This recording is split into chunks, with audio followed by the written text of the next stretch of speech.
All right.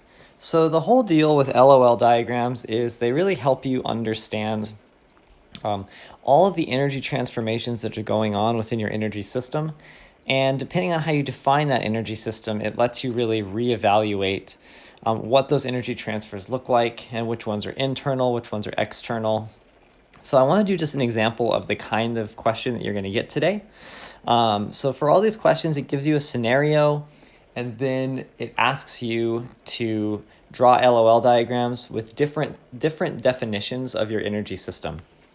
So let's go ahead and do that. Let's do some examples. So in this example, a mass slides from rest down a ramp, crashes into a spring, and squishes the spring and briefly comes to rest. And we want to draw all the energy transformations that take place between this time and this time. And friction is not negligible, so we do need to account for friction. And what I want to do is I want to do a bunch of different examples of this with different definitions of our energy system. So for the first example, let's make our energy system, how about just the mass, right? Just the mass.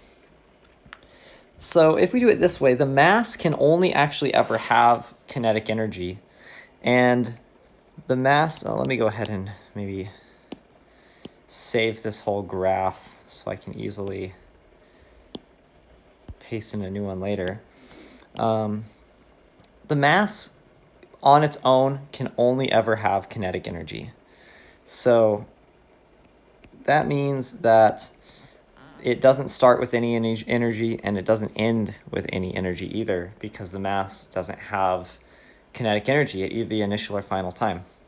So if we're going to draw an LOL diagram, we would just basically have nothing, right? We would have no initial kinetic energy of the mass, no final kinetic energy of the mass at all. But there's a few things going on, right? So we've got work done by gravity going into the mass. And usually for these LOL diagrams, I like to draw boxes to indicate an amount of energy. So maybe we could make it like, 4 boxes worth of energy are going into the mass because there's work done by gravity. But then at the same time, the spring, right, the spring does negative work on the mass. And we can think about that being the case because the spring pushes backwards against the mass as it's being slowed down to a stop. It slows it down. So the spring is then going to do some negative work. And maybe we could say that there are 3 boxes of negative work done by the spring. And that leaves just a single box of negative work also done by friction. Right, so here we're accounting for all of our energy. Right, gravity does positive work on the mass, but the spring does negative work and friction does negative work. And overall, that leads to no net flow of energy in or out of the mass. Right, so this would be what the LOL diagram looks like if our system is only the mass. Now let's try to redefine our system. Why don't we redefine our system as, let's say, the mass, earth, and spring system? Well, if we have the mass earth system together, well, we actually have to include, right, there's no initial kinetic energy or final kinetic energy. So let's go ahead and clear this off. Oh no. That's good enough. Ooh, perfect.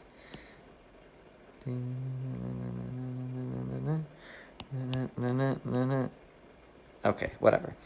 Okay, so if all of these things are in our system, well, we need to think about a few different kinds of energy, right? We need to think about spring potential energy. We need to think about gravitational potential energy. We need to think about kinetic energy of the mass.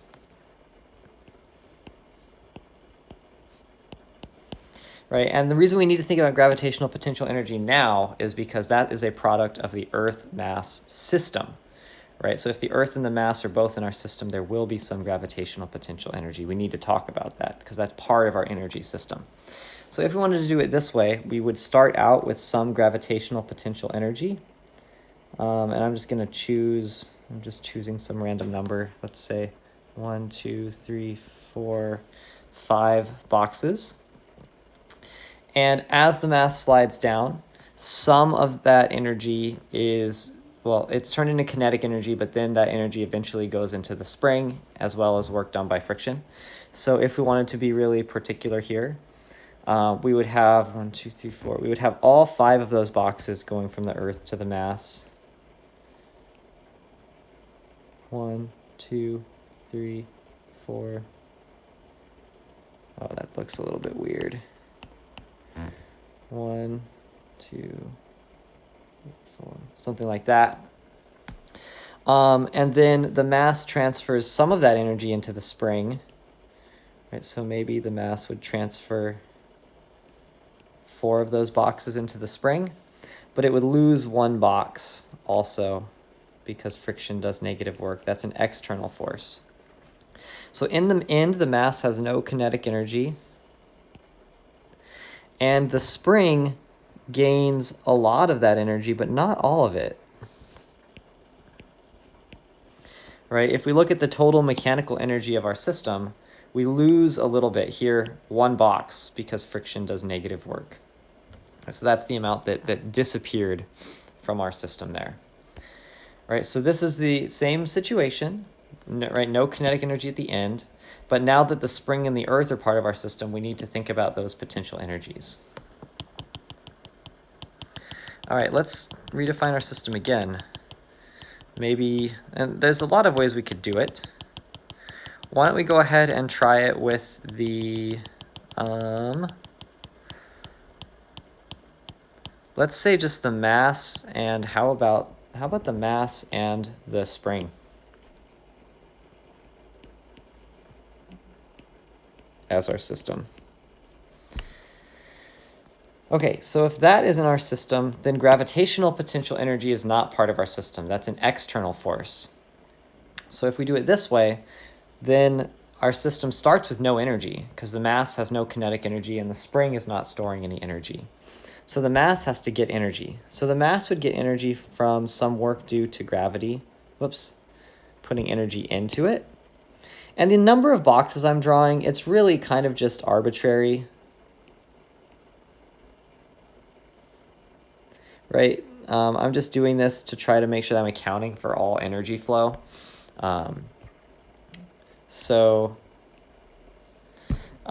We can think about it like this. And if I do think about it like this, we've got 1, 2, 3, 4, 5, 6 boxes of positive work from gravity going into the mass, right? So that's an external source of energy, giving energy to the mass. And then that mass transfers some of that to the spring, right? And 1, 2, 3, let's say it's 4. Right, so that's an energy transfer from the mass to the spring. And then we also lose some energy from the mass because there's negative work due to friction. Right, so if I do it this way, we start with, right, our mass has no kinetic energy and there's no spring potential energy in our system. And at the end, there's still no kinetic energy, and there would be, the way that I set it up in this situation, there would be 4 boxes of spring potential energy in the system.